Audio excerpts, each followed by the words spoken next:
Hello and welcome to the She Reads Romance Books podcast, the ultimate show for romance book lovers looking for the best books worth reading. I'm your host, Leslie Murphy, and in each short episode, I share my favorite book list of recommendations so you know exactly what to add to your must-read list. Join me as I explore the romance genre and have fun collecting book boyfriends along the way, because life is better with a love story.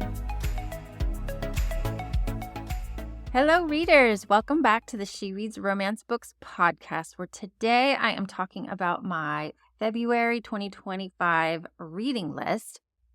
Now, in addition to my list of most anticipated new romance books to look forward to each month, I love to put together these episodes where I talk about my reading list for the previous month and share my mini book reviews of what I liked and didn't like, so that you can make a choice as to whether a book should go on your TBR list or if it's one you might just want to skip, given my feelings about it. So this month, I had to look back and double check, and all but 2 books are actually new releases for 2025. I have been on a roll cranking out some of my advanced reader copies because I just can't wait to read some of these romance books that have been on my most anticipated new romance books of 2025 list. So you are going to hear what I think of several of those in today's episode. Of the 2 that aren't new releases for this year, one was my pick for the February 2025 Romance Book Reading Challenge, and one was an audiobook that I finally finished. Gosh, it took me forever, I think, but I'm going to talk about that one as well. But before I get to my selection for the February Romance Book Reading Challenge, I want to remind you that for March, for the 2025 Romance Book Reading Challenge, we are going to read one romantic comedy, and that's just it. One rom-com if you want to take up the challenge. And in case you're new to my annual reading challenge, that's exactly what we do. We read one romance book each month that explores a different category or trope of romance. Actually, no, this year I'm just keeping it all to categories. But new this year is the weekly challenge if you want to up the stakes. And that is where I focus on additional reading challenge prompt as well as a romance book trope for you to explore even more variety in the genre. I share those weekly challenges only in my newsletter, so make sure you join my list if you want to know more about these weekly romance book challenges. Just go to shereadsromancebooks.com/join.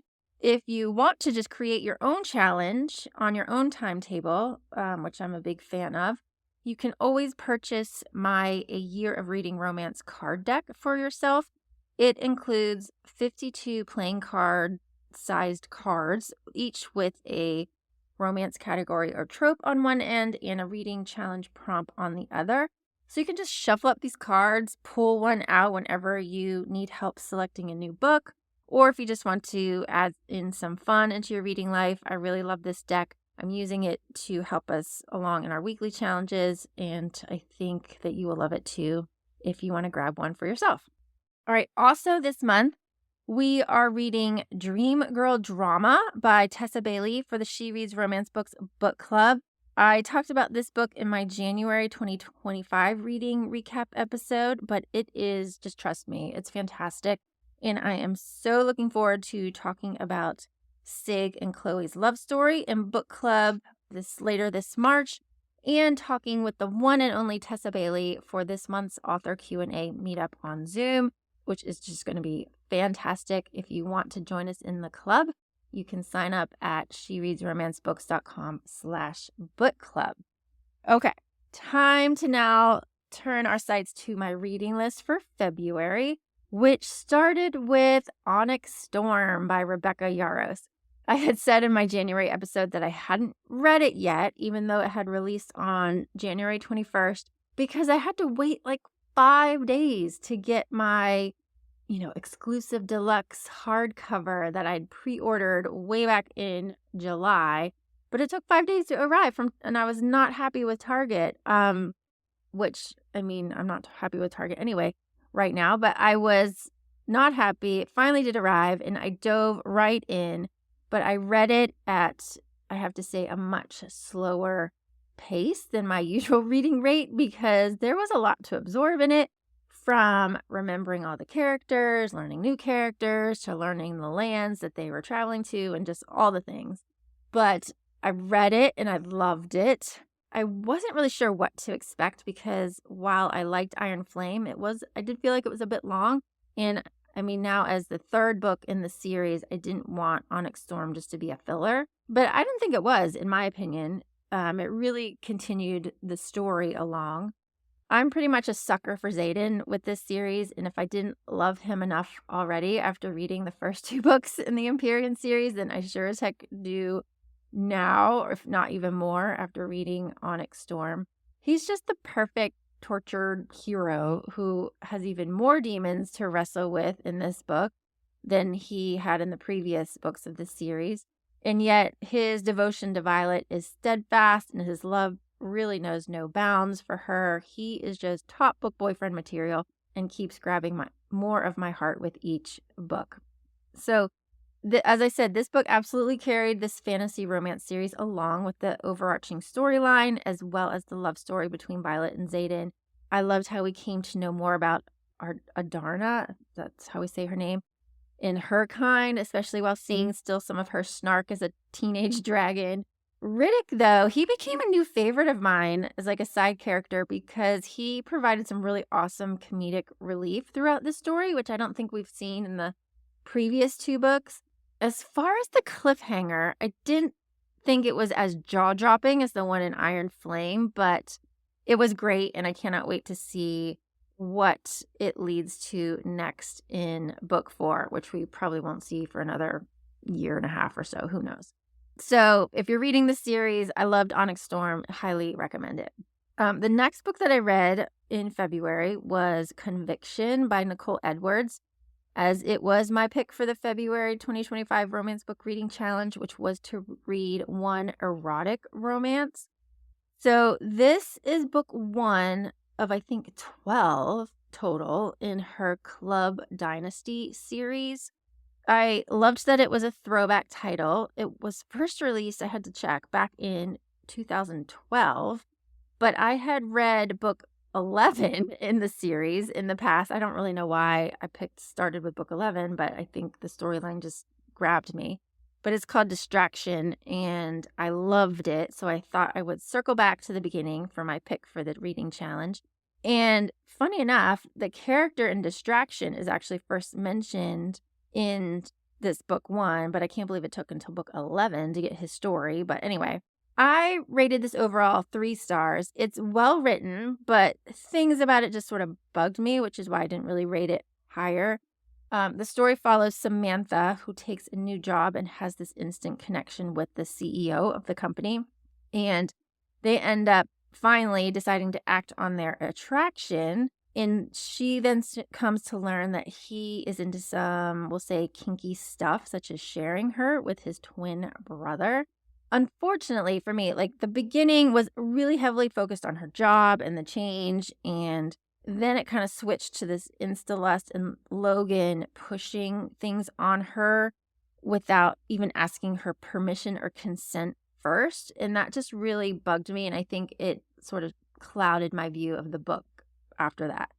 Plus, there was like no discussion of things afterward when he did push her. Like, okay, you spring a third guy on her that she didn't really know about, but then you don't even talk about it after your, little sexy times together. It just seemed really odd to me. But again, she liked it. She didn't use her safe word, right? And it was all pretty steamy, but those kind of aspects just sort of made me think less of the book, but not necessarily the writing, if that makes sense. So I would recommend it, sure, because I think it has the potential to be a hot series if you like sort of kinky books, although it's not in Kindle Unlimited, and I don't think my library even had it, so you just have to dive in and buy it if you want to give it a try.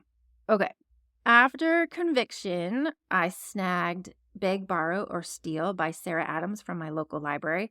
This book released in January and is book 3 in her When in Rome series.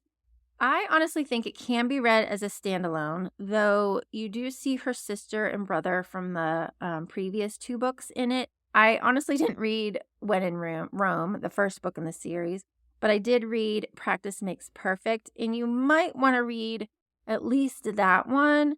I was fine not reading the first book in the series, but anyway, this is the older sister's love story, Emily, who she's seen her brother marry off. Her younger sister has found her man, and then her other sister has moved away. So Emily's kind of lonely in this series. And she's also kind of considered a bit of a grump in their small town, or at least like a harder woman who just sort of says and does what she wants. She's had this feud with a fellow teacher whom she's known since college, but he recently moved away and was supposed to get married, but then they find out he called it off and now he's moved back. And not only has he moved back, he's moved next door to Emily. So these two pick up their bickering back and forth. And honestly, it's the best banter I can tell you. It was my favorite part, just hearing Emily and Jack spar off with each other. It was fantastic.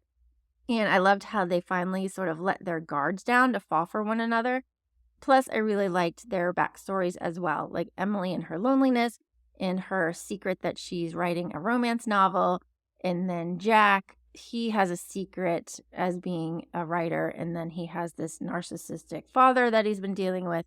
But they are just really great together and can be themselves with each other, which I just love that in books. So a really great romance that I highly recommend. Okay, next up for me was one of my most anticipated new romantasy books, of 2024-25. Oh my gosh, too early in the morning. Called Rebel Witch by Kristen Cicarelli, which is the second and final book in her duology series called The Crimson Moth. Finishing this book, I wrote in my review that in an age where fantasy romance series sort of go on and on for at least 5 books or more, I have to say that it was so refreshing to just enjoy a 2-book duology in this series. I was really enthralled with the rebellious witch and the witch hunter who fell for her in Heartless Hunter that came out last year. And so I was finally happy to see these 2 enemies could finally get their happily ever after in Rebel Witch.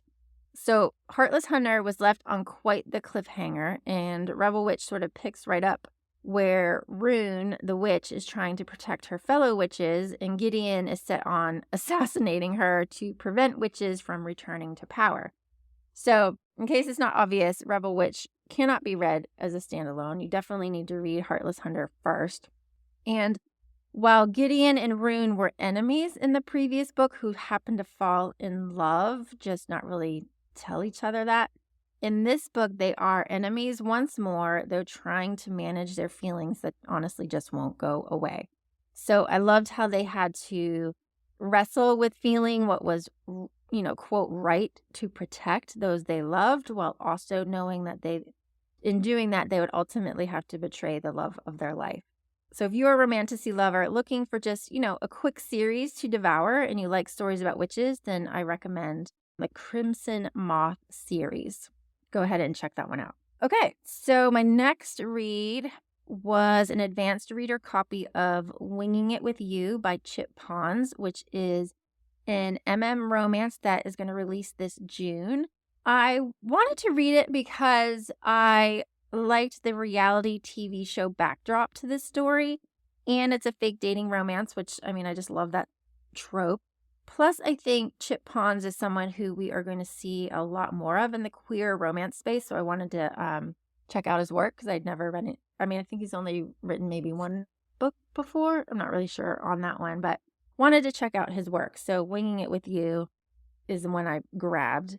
So the book opens with quite a bang, given that the main hero, Asher, is left standing at the airport check-in desk by his now ex-boyfriend who chose that moment to call it quits on their relationship, irregardless that they were supposed to compete on a reality TV show similar to what I would call like The Amazing Race, if you're familiar with that show. Thus enters in Theo, the other hero of the story. He is the airline pilot who has some inner demons that he's been trying to outrun, but eventually come to catch up with him in this story. He jumps on board as Asher's fake boyfriend to compete for the $1 million prize in the reality TV show, unknowing that true love would be their ultimate prize that they would find together. So overall, I would say this was a cute queer romance that, has you rooting for Asher and Theo in love and on the show. It was a slow burn that I wanted to pick up steam several chapters before it did, but you kind of come to understand why both are guarding their hearts. I enjoyed the reality show aspect, but honestly would have loved to have had even more focus on the actual events that they were competing in. The ones that were mentioned were honestly a bit blasé and sort of petered out towards the end, but felt like the show itself was a great backdrop to their forced proximity love story. I'd say 3 stars. Overall, again, sweet love story from an author who I think is definitely making a name for himself in romance, and I'll look forward to seeing what he comes out with next. Next read for me in February was Katee Roberts' latest, and when her publicist reached out to me about reading Wicked Pursuit, I was like, yes, please, after I read the little book summary. I said, I'll take it, honestly, because Katee Robert is one of those auto-buy authors for me. I feel like if she's writing it, then I'm going to read it because she's always writing something fresh with unique characters and, always brings on some really good spice as well.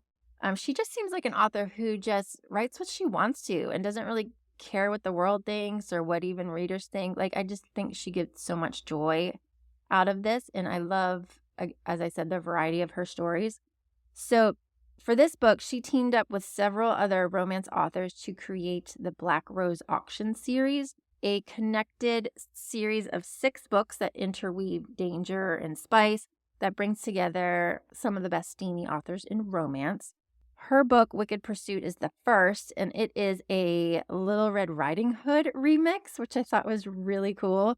But if you had asked me before reading this to read a stalker romance where the possessive hero would kill whoever touched the woman he considered his, I probably would have passed on the book. But knowing that Katee Robert wrote it, I knew that I was going to be in good hands. And I was. This was a really fun, sort of shorter, like 200 some pages book, perfect steamy romance that I could dive into in one sitting and just sit back and sort of enjoy the ride.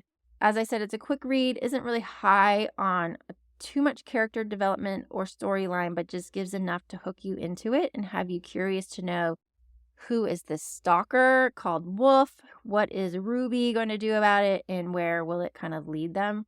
If you love good girls gone bad sort of stories, possessive heroes who have their own voyeurism and jealousy kinks, then this is definitely the book for you. It will have you eager for even more wicked villains, offspring stories, and wishing you got even more of Ruby and Wolf. It's available in Kindle Unlimited, so definitely check it out. So this book also came with a second book in the series. If you purchase them, it's like a twofer together. The second book was called Divine Interventions by R.M. Virtues. His story is a Goldilocks remix where a witch must work with her father's ex, who she has betrayed in the past, as well as an angel to steal a magical chalice from the Black Rose auction floor.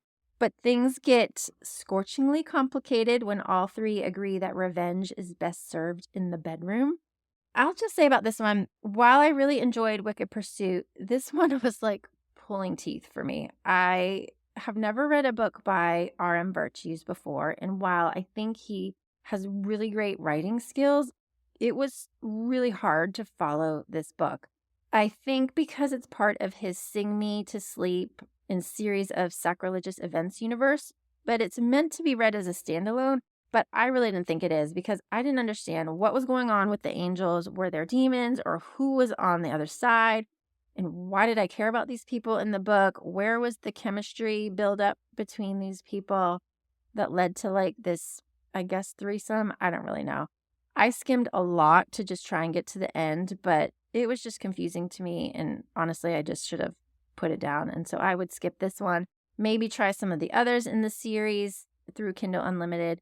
So well worth at least checking the other ones out, but start with Katie's, but then maybe skip this one. Okay. The next book I devoured because how could I not?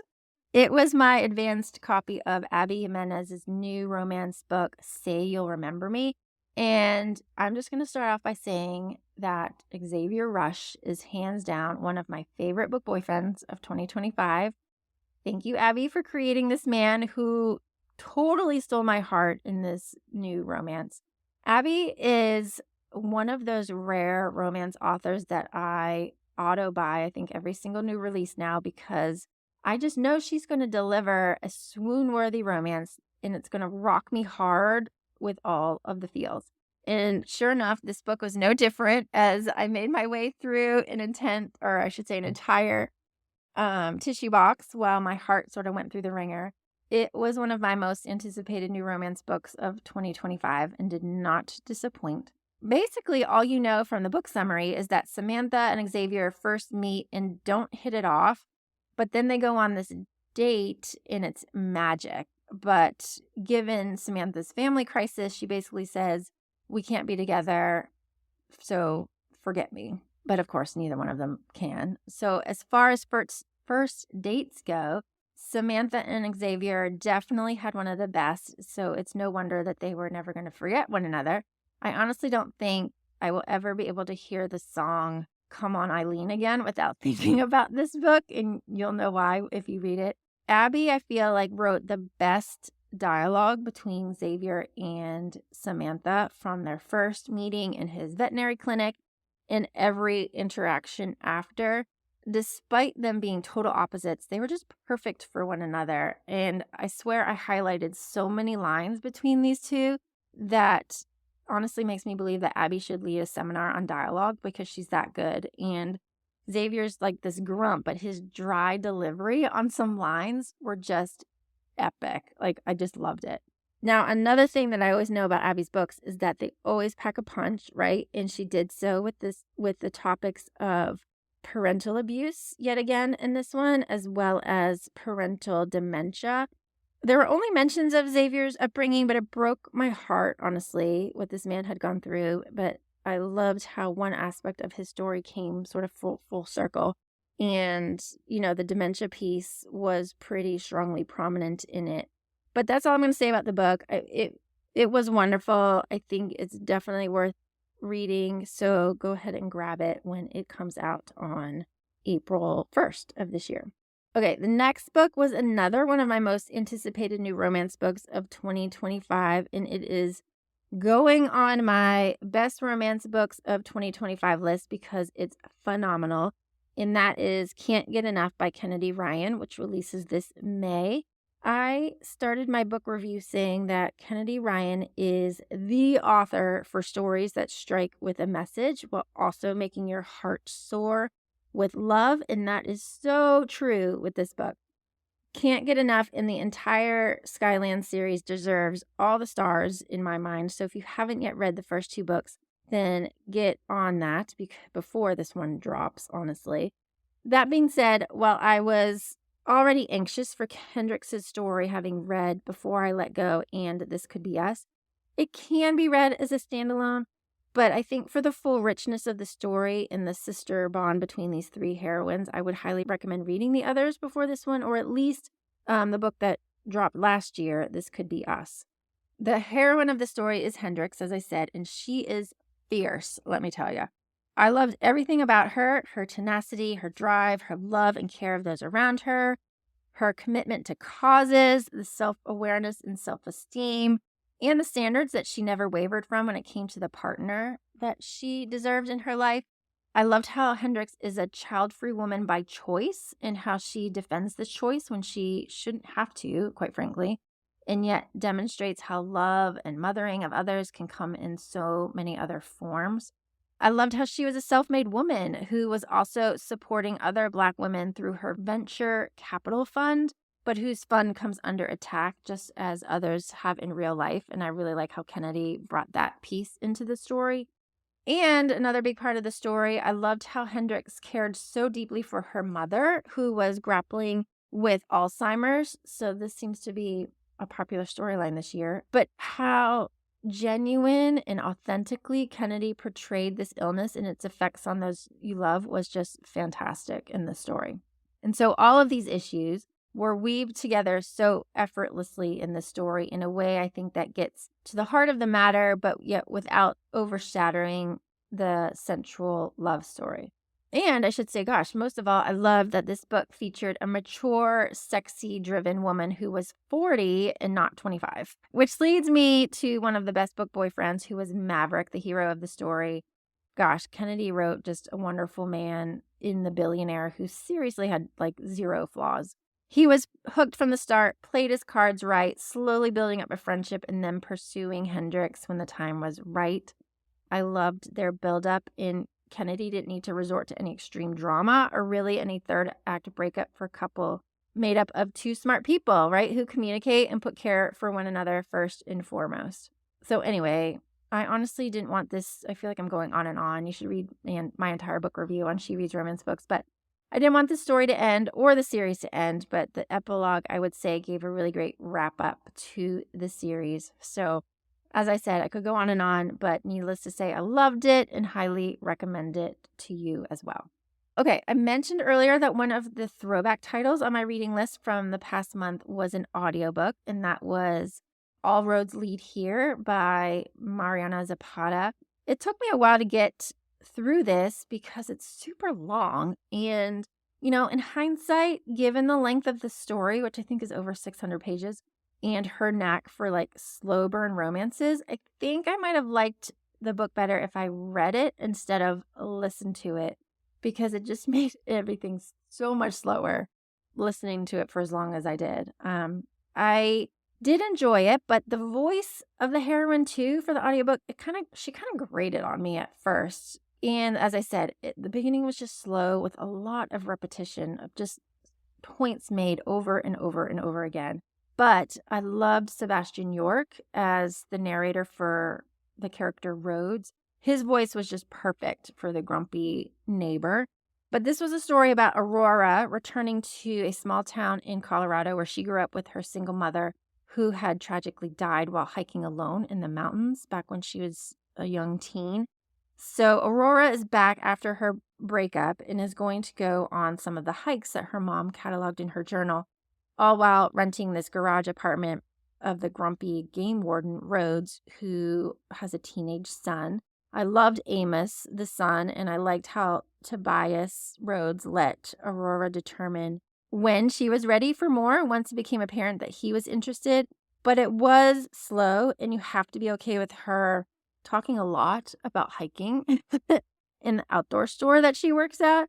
But it was, enjoyable, and I do like Mariana's work, so there's that. Okay, if you are in my Facebook group, then you might have seen my post that I am normally so giddy whenever I get an email from my local library saying, your hold is ready. But I was super psyched when I got that message that my hold for Deep End by Ali Hazelwood was ready for pickup, which just released in February. I didn't want to buy this book, even though Ali Hazelwood is normally an auto-buy author for me, but I wasn't really sure on what it was about, other than a love story between a competitive diver and a competitive swimmer who both attends Stanford University and come to start hooking up because they have the same desires in the bedroom. So, how to talk about this book? Okay. I'll say I'm glad I got it from the library, because while this has her fantastic writing that I've come to expect, there were some aspects of it that sort of overshadowed it for me and kept me from loving it. And those are the things that sort of stuck with me when I finished the book. But I'll start with what I did like. The first part of the book was fantastic. It's this slow build up to Lucas and Scarlett's possibly becoming a thing, because Lucas's ex-girlfriend learns that Scarlett, her diving teammate, is actually into the same and what she calls kinky sex as Lucas is. So she basically tells them, hey, you guys should hook up because you like the same things. So the build up to them maybe getting together was fantastic. I felt like Allie was giving me this lesson in edging because it was so good that I was like dying for them to just freaking do it already, right? So that was fantastic. I'm also a sucker for a quiet hero who falls first and is all in, which is totally Lucas. And he was honestly, I think, the best part of the book for me. He seems way more mature than the 22 years that he is in this book. Yet at the same time, I think he made a big mistake in not making something public from the very beginning, which became something that really irked me about the story. Plus, I really disliked his nickname for Scarlet, like hated it. Anyway, I typically like the journeys that Allie has her heroines go on, but this one was kind of lost on me. I didn't really see Allie grow a heck of a lot in this book, so she was kind of hard to fall in love with for me.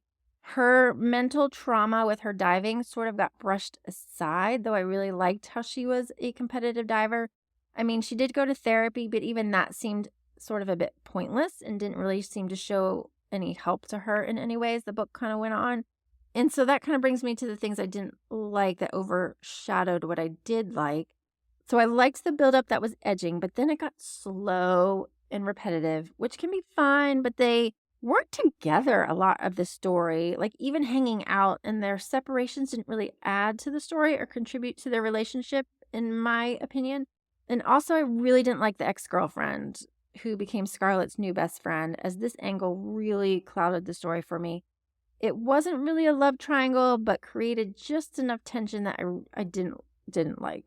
This was built up also to be a spicy book with BDSM scenes, but I'd call it, BDSM light or very light, if you will.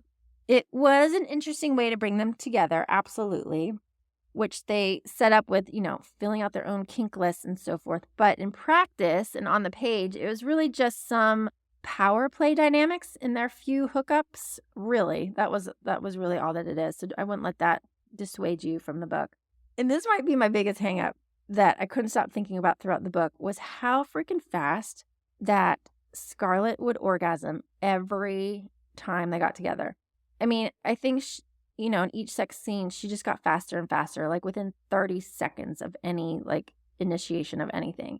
And she would come like more and more times, like 5+ times, that it just sort of seemed after a while unbelievable as it was written. But maybe that's just me. So, okay, I feel like I'm totally coming down hard on it, but I did enjoy reading it. And Lucas, as I said, was top-notch boyfriend material. I think I just hold Allie's books to such a high standard because of her previous books that anything that I don't really like just sort of stands out and sort of, for this one, kept me from loving it. But if you love Allie, then definitely check it out. Like I said, those were just a few things that I just couldn't really stop thinking about as I was reading it. Okay. Lastly, to round out my February reading list, I dived into my advanced reader copy of Story of My Life by Lucy Score, which drops tomorrow as of this episode drop date. And I have a very special announcement about this book that you're going to want to tune into if you are on my email list or follow me on social on its release day. But as to the story, this book, I have to say, is like vintage Lucy Score, right? It has everything I love about her work, the fantastic writing, hilarious small town shenanigans, a swoon-worthy grump, an adorable heroine. I mean, it's just fantastic. And I think most importantly, Story of My Life cured my book hangover that I was still feeling having finished up her Knockabout series. So this book starts a brand new small town romance series, and having finished this one, I'm already ready for books 2 and 3, which are to come. So it too made my most anticipated new romance books list of 2025 and did not disappoint. In my book review, I highlighted everything that I said makes this vintage Lucy Score, from having a quirky and adorable heroine to a grumpy hero who falls first, small town shenanigans, as I said, with hilarious side characters, animals who like to cause havoc, hot brothers whose books I'm now dying to have, and laugh out loud moments with hilarious texting and banter, like all wrapped up into this awesome new romance. And you find all of this together and more in the story about a romance author who is in need of inspiration. So she ends up living out her own romance book worthy story because of it. So Hazel, the heroine, she has not written a book in 2 years and is about to be evicted from her New York apartment after her divorce. So in a hasty decision, she buys this quaint home in a small town, Pennsylvania, because she sees this article about Campbell Bishop. He is a local contractor who she sees as inspiration for her next hero and novel, and who kind of wants to see him in action to get her creative juices flowing. So Campbell and Hazel have, a fun meet cute that doesn't really set them off on the best of terms, even though she hires him to renovate the house she just bought, and his family company desperately needs the work. That cues up a really great grumpy sunshine romance and some great forced proximity where I enjoyed Cam showcasing his abs and handiwork just as much as Hazel did. I think fans of Lucy Score and those new to her work will undoubtedly enjoy this new book and the entire series to come. So I loved it and highly recommend it. Oh my gosh, wow. Okay, we made it through my entire list that I read for February with a lot of commentary on new romance books for 2025 and those still to come. So I hope that I gave you some food for thought regarding what you might want to read or might not, or, go from there to put on your TBR list. Oh, one last thing I also wanted to remind you of. This February, I also launched a new book quiz. I love creating fun book quizzes that help personalize some book recommendations for you. So while I had a favorite book boyfriend type quiz already, I created a new one, calling it my favorite book boyfriend quiz, sort of 2.0, if you will. So if you want to know which type of book boyfriend you like in this new quiz, just head over to shereadsromancebooks.com and click the link at the top or in the menu bar where it says quiz and just have some fun. I think you will really enjoy it. So thank you as always for tuning in to this episode. Until next time, happy reading, because life is better with a love story. That's all for this episode of the She Reads Romance Books podcast. I hope you enjoyed it and found some new books to add to your TBR list. If you did, please subscribe, rate, and review the show on your favorite podcast app. It really helps me reach more romance book lovers like you, and I appreciate your support.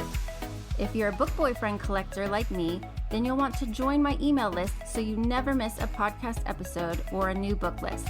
Just visit shereadsromancebooks.com/join and sign up today. As a thank you, I'll instantly send you my list of top 10 book boyfriends that will make you swoon. Trust me, you don't want to miss this list. Thank you for listening, and until next time, happy reading.